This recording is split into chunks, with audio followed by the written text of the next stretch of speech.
ದೇವೇಗೌಡರು ಮತ್ತು ಕುಮಾರಸ್ವಾಮಿ ಅವರು ಲೀಡರ್ಗಳನ್ನ ಯೂಸ್ ಅಂಡ್ ಥ್ರೋ ಬಳಸ್ಕೊಂಡು ಹೇಳ್ಬೇಕು. ಯಾರನ್ನ ಬಳಸ್ಕೊಂಡಿದ್ದೇವೆ, ಯಾರನ್ನ ಎಷ್ಟಿದ್ದೇವೆ ಅನುಭವ ಆಗಿದೆ ಅಂತ ಕುಮಾರಸ್ವಾಮಿ ದೇವೇಗೌಡರು ಅವರಿಗೆ ಪ್ರಾರಂಭಿಕ ಹಂತದ ರಾಜಕೀಯದಲ್ಲಿ ಶಕ್ತಿಯನ್ನು ತುಂಬದೇ ಹೋಗಿದೆ. ಈ ಮಟ್ಟಕ್ಕೆ ಕೇಳ್ತಿದ್ದಾರೆ ಯಾರು ಅವ್ರನ್ನ? ಆ ದೊಡ್ಡ ದೇವೇಗೌಡರು ಬಿಟ್ಟಾಕಿ ಇಲ್ಲಿ ಪಕ್ಕದಲ್ಲವ್ರಲ್ಲಿ ಈ ಚಿಕ್ಕ ದೇವೇಗೌಡರು ಇವರಿಲ್ಲದೆ ಹೋಗಿದ್ರೆ ಅವ್ರ ಬೆನ್ನೆಲುಬಾಗಿ ಮೈಸೂರು ಜಿಲ್ಲೆನಲ್ಲಿ ಕೇಳ್ತಿದ್ದಾರೆ ಯಾರು ಅವ್ರನ್ನ? ಇವತ್ತೇ ನೀವು ಪತ್ರಿಕೆಯಲ್ಲಿ ಬರೆದಿದ್ದೀರಲ್ಲ, ಅವರು ಪ್ರಥಮ ಬಾರಿಗೆ 1980 ಲೋಕಸಭಾ ಚುನಾವಣೆಯಲ್ಲಿ ಇಲ್ಲಿ ಚುನಾವಣೆಗೆ ನಿಂತು 8,000 ಓಟ್ ತಗೊಂಡಿದ್ದಾರೆ ಅಂತ ಇವತ್ತು ಯಾವುದೋ ಪತ್ರಿಕೆಯಲ್ಲಿ ಬರೆದಿದ್ದೀರಿ, ನೋಡಿದೆ. 8,500 ಲೋಕಸಭೆಯಲ್ಲಿ 8,500 ಅವ್ರ ಶಕ್ತಿ ಎಲ್ಲಿತ್ತು? ಆ ಶಕ್ತಿ ಇವತ್ತು ಈ ಮಟ್ಟಿಗೆ ಬೆಳಿಲಿಕ್ಕೆ ಯಾರು ಕಾರಣ ಅಂತಕ್ಕಂಥ ಕನಿಷ್ಠ ಕೃತಜ್ಞತೆ ಇಲ್ದಿರ್ತಕ್ಕಂಥ ವ್ಯಕ್ತಿ ಎಲ್ಲಿ ಕಟ್ಟಿದ್ದು?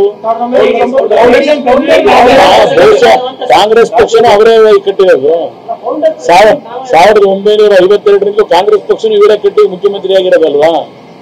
ಕೇಳ್ತೀನಿ ಕೇಳಿ. 99 ಜನತಾದಳ ಏನ್ 2 ಭಾಗ ಆಯ್ತು.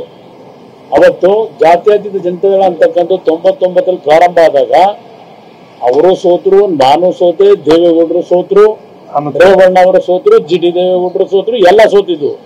ಗೆದ್ದಿದ್ದು 10 ಸ್ಥಾನ. ನಂತರ 5 ವರ್ಷ 2004 ಸಿದ್ದರಾಮಯ್ಯನವರು ಒಬ್ಬರೇ ಎಲ್ಲ ಕಟ್ಟಿದ್ದು ಪಕ್ಷ.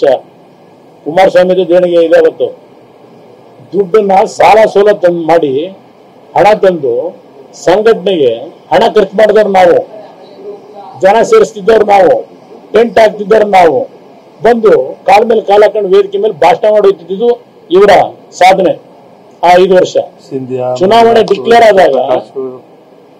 ಡಿಕ್ಲೇರ್ ಆಗಿ ಬಿ ಫಾರಂ ಕೊಟ್ಟ ನಂತರ ಪಕ್ಷದ ಅಭ್ಯರ್ಥಿಗಳಿಗೆ ದೇವೇಗೌಡರು ಅಲ್ಲೆಲ್ಲ ಬಡ್ಡಿ ಚೆನ್ನಪ್ಪ ಅಂತ ಇದ್ರಲ್ಲ ಬೆಂಗಳೂರಿನಲ್ಲಿ, ಅವ್ರ ಹತ್ರ ಎಷ್ಟು ಕೋಟಿ ಸಾಲ ಮಾಡಿ ಪಕ್ಷದ ಅಭ್ಯರ್ಥಿಗಳಿಗೋಸ್ಕರವಾಗಿ ಅವ್ರ ಚೆಕ್ ಅನ್ನ ಕೊಟ್ಟು ಅವರು ಚುನಾವಣೆ ನಡೆಸಿದ್ದಾರೆ. ಇವರೇನು ಸಾಲ ಮಾಡಿದ್ರು? ಅವತ್ತು ಅಭ್ಯರ್ಥಿಗಳು 58 ಜನ ಗೆಲ್ಲಕ್ಕೆ, ನಾನು ಗೆಲ್ಲೋದಕ್ಕೆ ಸಿದ್ದರಾಮಯ್ಯ ಕಾರಣನಾ? ಸ್ವಂತ ಶಕ್ತಿ ಮೇಲೆ ರಾಮನಗರದಲ್ಲಿ ಗೆದ್ದು ಬಂದಿರ್ತಕ್ಕಂಥ ನಾನು. ಆ ರೀತಿ ಆ 2004 ಚುನಾವಣೆಯಲ್ಲಿ ಬಹಳ ಅಭ್ಯರ್ಥಿಗಳು ಗೆಲ್ಲಬೇಕಾದ್ರೆ ವೈಯಕ್ತಿಕವಾಗಿ ಚುನಾವಣೆ ನಡೆಸಿರ್ತಕ್ಕಂಥದ್ದು ಅಷ್ಟೇ ಅಲ್ಲ. ಆ ಸಂದರ್ಭದಲ್ಲಿ ಕಳೆದ 5 ವರ್ಷ 99 2004 ನಾನು ಸಹ ಪಕ್ಷಕ್ಕೆ ನಮ್ಮದೇ ಆದಂತ ದೇಣಿಗೆ ಕೊಟ್ಟಿದ್ದೆ. ನಾವು ಒಬ್ಬರೆಲ್ಲ ಕೊಟ್ಟಿರ್ತಕ್ಕಂಥದ್ದು. ಪಕ್ಷದ ಲಕ್ಷಾಂತರ ಕಾರ್ಯಕರ್ತರು ಶ್ರಮ ಹಾಕಿದ್ದಾರೆ. ಅವರೊಬ್ಬರಿಂದ ಏನು ಗೆದ್ದಿದ್ದು ಚುನಾವಣೆ ಅಲ್ಲ, ಅದು ಪಕ್ಷದ ಕಾರ್ಯಕರ್ತರು ಗೆದ್ದಿದ್ದೇವೆ. ಅದಷ್ಟೇ ಅಲ್ಲ, ನಿಮಗೆ ಒಂದು ಮಾತು ಹೇಳ್ತೇನೆ. 2002 ಉಪಚುನಾವಣೆಯಲ್ಲಿ ಇವ್ರದೇನು ದೇಣಿಗೆ? 2002 ಇದೇ ಡಿ ಕೆ ಶಿವಕುಮಾರ್ ವಿರುದ್ಧ ದೇವೇಗೌಡರನ್ನ ಉಪಚುನಾವಣೆ ನಾವು ನಿಲ್ಲಿಸಿದಾಗ ಚುನಾವಣೆಯನ್ನ ಹಗಲು ರಾತ್ರಿ 1 ತಿಂಗಳು ನಿದ್ದೆಗೆಟ್ಟು ಚುನಾವಣೆ ನಡೆಸಿದವನು ಕುಮಾರಸ್ವಾಮಿ ಅವತ್ತು. ಪಕ್ಷ ಇವರೊಬ್ಬರೆಲ್ಲ ಕಟ್ಟಿರ್ತಕ್ಕಂಥದ್ದು ನಮ್ಮ ದುಡಿಮೆ, ನಮ್ಮ ಹಣ. ಇವ್ರ ಭಾಷಣ ಖಾಲಿ ಭಾಷಣ.